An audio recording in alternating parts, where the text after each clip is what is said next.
Assalamualaikum warahmatullahi wabarakatuh. Shalom, Om Swastiastu, Namo Buddhaya, dan salam kebajikan bagi kita semua. Segala puji kami panjatkan kepada Tuhan Yang Maha Esa, karena atas berkatnya kita semua dapat berkumpul dan bertemu pada acara pembahasan Undang-Undang dengan tema pembahasan kali ini, yakni Undang-Undang Nomor 6 Tahun 2023 tentang penetapan Perpu Cipta Kerja menjadi Undang-Undang. Perkenalkan, nama saya Anissa Fitri Wibowo selaku moderator pada acara kali ini. Kami juga mengucapkan terima kasih banyak kepada Jessica Damayanti, Windy Riani Putri, Ivanya Amadea, dan juga Putu Fania Eren Saraswati yang akan menjadi pembicara hebat pada pembahasan kali ini. Sebelumnya, sebagai pemenuhan konstitusi, melalui Undang-Undang Dasar Negara Republik Indonesia tahun 1945 menyatakan bahwa tiap-tiap warga negara berhak atas pekerjaan dan penghidupan yang layak bagi kemanusiaan. Setiap negara pasti memiliki cita-cita untuk meningkatkan perekonomian negaranya, termasuk juga Indonesia.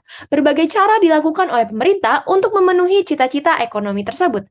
Negara perlu mengupayakan dan memberikan hak warga negara atas pekerjaan dan penghidupan yang layak sebagai bentuk kemanusiaan melalui cipta kerja. Selain itu, upaya penyerapan tenaga kerja Indonesia yang seluas-luasnya juga diperlukan di tengah ketatnya persaingan saat ini, sehingga diperlukan penyesuaian dalam berbagai aspek pengaturan.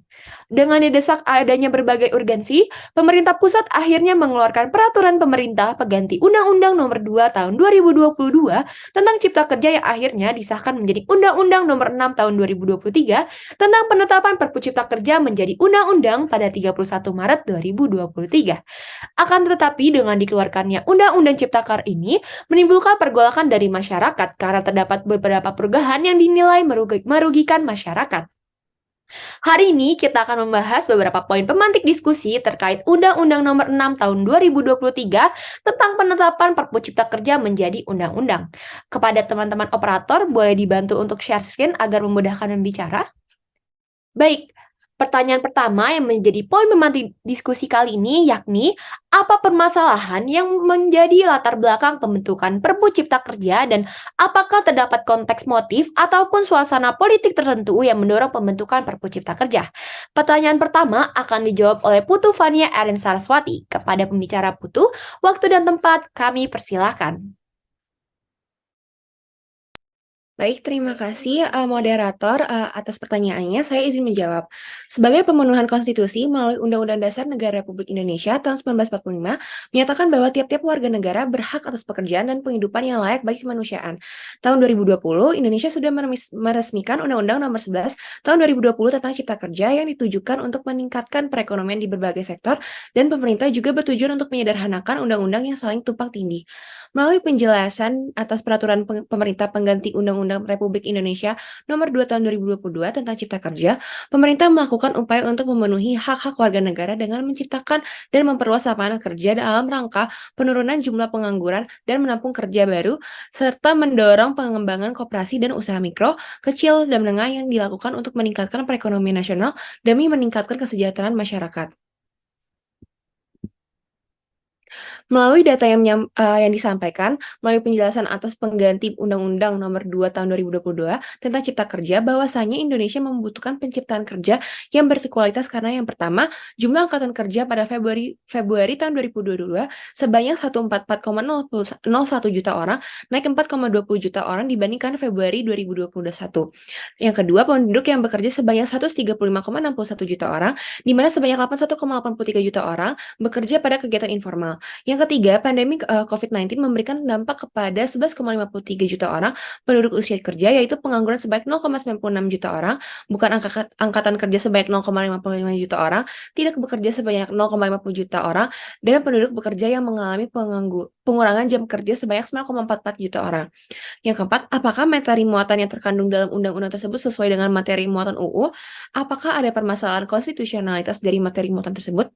Dengan adanya COVID-19 membuat keterbatasan suplai terutama pada barang pokok sehingga menyebabkan munculnya gejolak ekonomi dalam masyarakat. Maka dari itu, pemerintah mengeluarkan UU Ciptaker walaupun dinilai merugikan masyarakat. Contohnya ada pada kluster ketenagakerjaan. Sebagai jalan tengah, Said Iqbal selaku Ketua Partai Buruh mengajukan permohonan uji formil kepada Mahkamah Konstitusi yang kemudian permohonan tersebut dikabulkan oleh MK.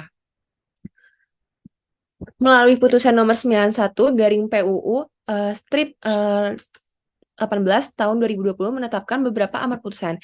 Yang pertama, UU Ciptaker tidak sejalan dengan UUD 1945 dan tidak memiliki kekuatan hukum mengikat secara bersyarat sepanjang tidak dimaknai tidak dilakukan perbaikan dalam waktu 2 tahun sejak putusan diucapkan. Yang kedua, UU Ciptaker masih tetap berlaku sampai dengan tengah waktu yang ditetapkan dan yang terakhir melakukan perbaikan dalam jangka waktu 2 tahun sejak putusan. UU ini bersifat ortodoks karena mementingkan kepentingan suatu pihak. Demikian jawaban dari saya kembalikan lagi kepada moderator. Terima kasih banyak. Baik, terima kasih banyak kepada pembicara Putu atas jawabannya yang sangat amat komprehensif. Pertanyaan selanjutnya yakni, bagaimana proses pembentukan Perpu Ciptaker dan apakah telah sesuai dengan prosedur pembentukan undang-undang pada umumnya? Kepada pembicara Ivanya, waktu dan layar kami persilahkan. Baik, terima kasih moderator atas kesempatannya. Sebenarnya dalam prosesnya itu tidak berbeda jauh dengan proses pembentukan undang-undang pada umumnya. Hanya saja isinya tegas mencabut dan mengubah beberapa undang-undang yang sudah ada. Penyusunan UU Ciptaker ini pada mulanya menggunakan metode Omnibus Law atau peraturan perundang-undangan yang mengubah atau mencabut beberapa ketentuan dalam undang-undang dari sektor berbeda untuk dijadikan menjadi suatu peraturan. Proses pembentukan undang-undang Ciptaker ini yang menggunakan metode Omnibus Law dinilai masih belum sempurna karena menimbulkan berbagai akibat. Contohnya adalah Undang-Undang Ciptaker nyatakan cacat formil atau inkonstitusional bersyarat setelah dia lakukan uji formil oleh MK akibat dari tidak terpenuhinya prosedur pembentukan suatu undang-undang. Hakim MK melalui putusan MK berpendapat bahwa masyarakat belum berpartisipasi secara maksimal dan membuat MK menilai bahwa pembentukan UCK tidak memenuhi asas keterbukaan sebagaimana tercantum dalam pasal 96 ayat 4 Undang-Undang P3 yang mensyaratkan bahwa bentuk partisipasi masyarakat dalam pembentukan suatu peraturan perundang-undangan berupa kemudahan masyarakat untuk mendapat informasi serta memberikan masukan harus difasilitasi oleh pemerintah.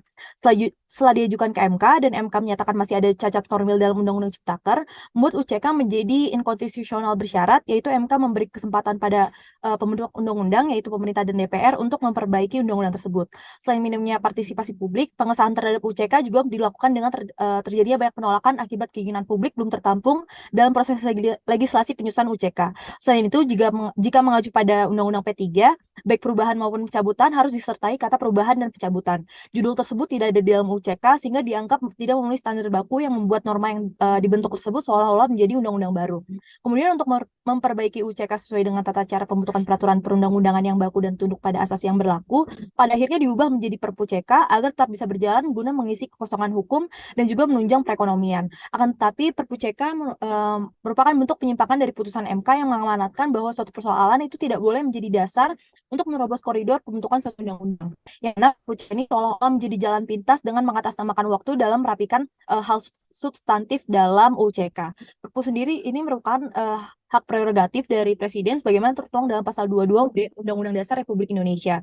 Hal tersebut dikhawatirkan akan menghidupkan kembali pasal-pasal yang dinyatakan inkonstitusional atau inkonstitusional bersyarat oleh MK. Pada prosesnya, memang terdapat beberapa cacat formil dalam UCK yang membuat UCK ini diputus inkonstitusional bersyarat oleh MK. Akan tapi putusan tersebut justru membuat UCK diubah menjadi Perpu CK yang membuat hal-hal yang diamankan dalam putusan MK tersebut tidak dapat diamalkan.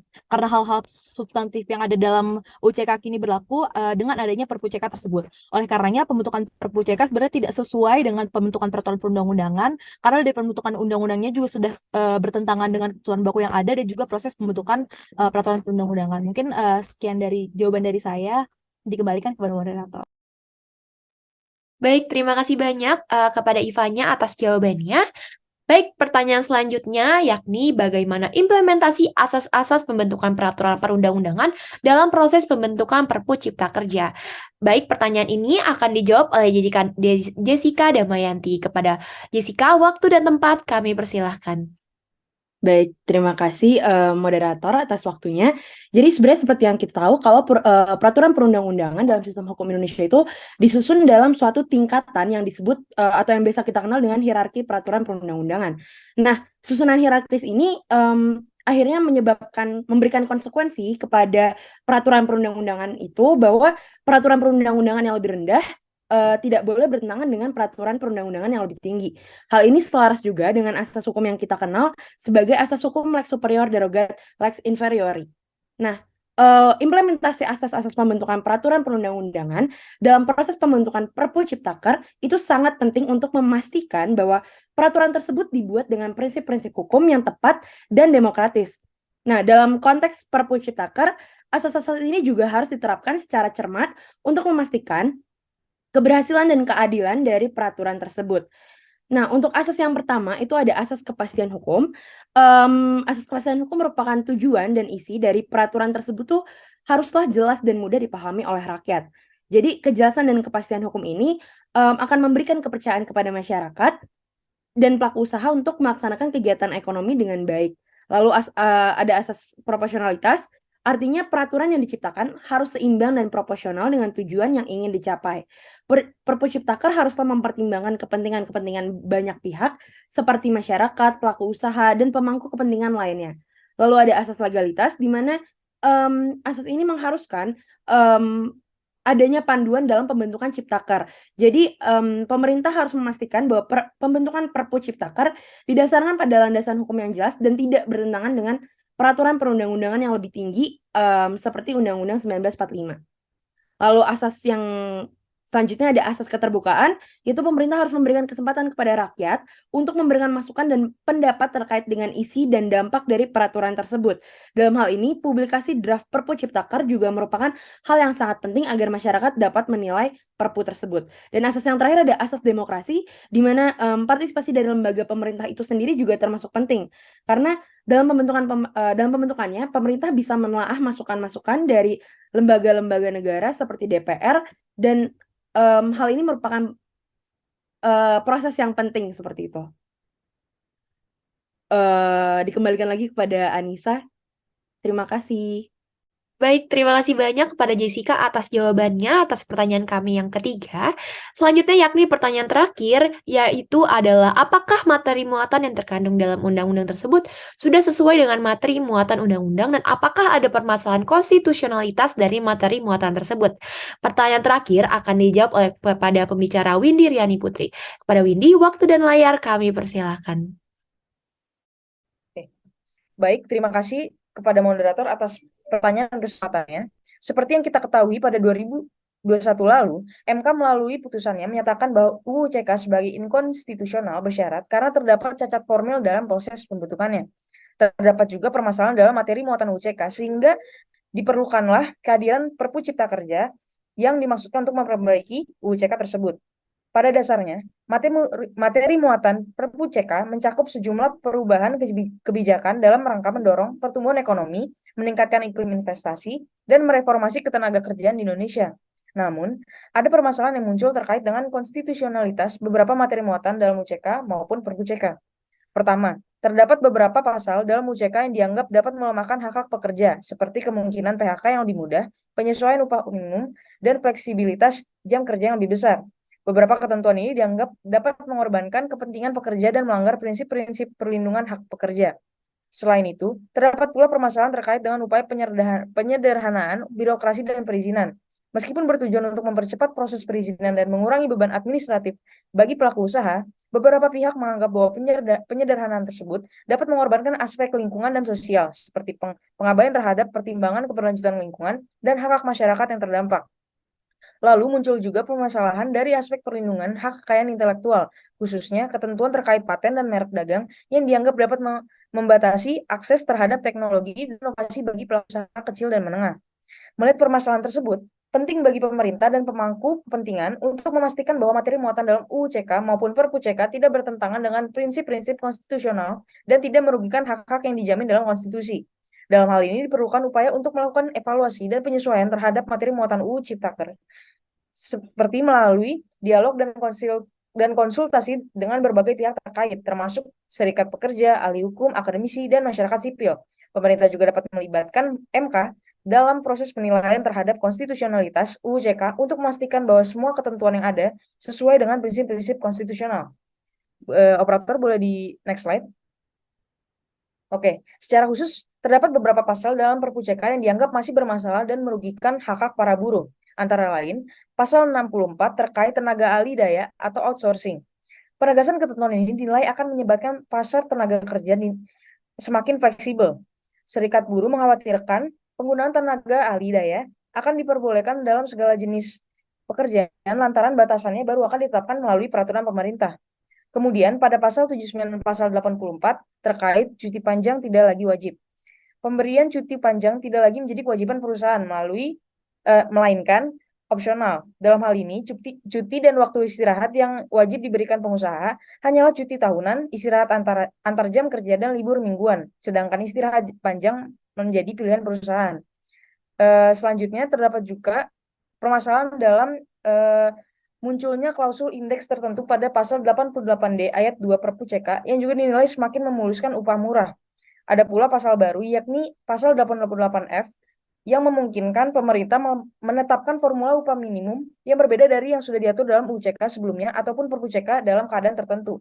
Sebagai kesimpulan, materi muatan dalam Perpu CK mengandung beberapa permasalahan, sehingga penting untuk melakukan evaluasi dan konsultasi yang komprehensif guna memastikan bahwa UU CK sesuai dengan prinsip-prinsip konstitusional yang mendasar bagi negara hukum Indonesia.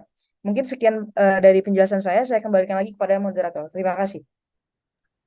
Baik, terima kasih banyak kepada para pembicara yang telah menjawab dari beberapa pertanyaan yang menjadi poin penting diskusi kali ini. Sebelum kami akhiri, izinkan saya selaku moderator untuk memberikan kesimpulan atas diskusi kali ini. Peraturan pemerintah pengganti Undang-Undang Nomor 2 Tahun 2022 tentang Cipta Kerja telah mengundang polemik semenjak diundangkan pada 30 Desember 2022. Terbitnya Perpu ini yang kemudian ditetapkan menjadi Undang-Undang Nomor 6 Tahun 2023 tentang penetapan peraturan pemerintah pengganti Undang-Undang Cipta Kerja menuai pro dan kontra di tengah masyarakat maupun para stakeholder. Pergolakan masyarakat yang timbul karena terbitnya Undang-Undang Cipta Kerja dinilai merugikan rakyat seperti dalam pembentukan klaster ketenaga kerjaan, pekerja atau tenaga kerja tidak dilibatkan dalam pembentukannya sehingga dinilai merugikan buruh. Oleh karena itu, Ketua Partai Buruh mengajukan permohonan uji formil kepada Mahkamah Konstitusi. Pembentukan undang-undang terdiri dari 4 tahap, yakni inisiasi, pembahasan, persetujuan, dan juga penandatanganan. Proses penyusunan Undang-Undang Ciptaker mulanya menggunakan metode Omnibus Law, namun pada penggunaan metode ini dinilai belum sempurna karena menimbulkan berbagai akibat. Asas-asas merupakan bagian yang penting dalam pembentukan peraturan perundang-undangan sebagai landasan agar peraturan yang dibuat sesuai dengan arah dan tujuan negara dengan berpedoman pada kebijakan pembangunan hukum dan tidak menjadi objek bagi terjadinya uji material. Materi muatan dalam Perpu Ciptaker memiliki beberapa permasalahan konstitusionalitas yang perlu diperhatikan. Oleh karena itu, penting untuk melakukan evaluasi dan konsultasi yang komprehensif guna memastikan bahwa Undang-Undang Ciptaker sesuai dengan prinsip-prinsip konstitusional yang mendasar bagi negara hukum Indonesia. Sekian kesimpulan dari saya. Atas nama seluruh panitia penyelenggara, kami memohon maaf apabila ada kata-kata yang kurang berkenan di hati para hadirin sekalian. Saya Anissa Fitri Bowo selaku moderator pada hari ini pamit undur diri. Wabillahi taufiq wal hidayah. Wassalamualaikum warahmatullahi wabarakatuh. Shalom, Om Santi Santi, Om Namo Buddhaya, dan salam kebajikan bagi kita semua.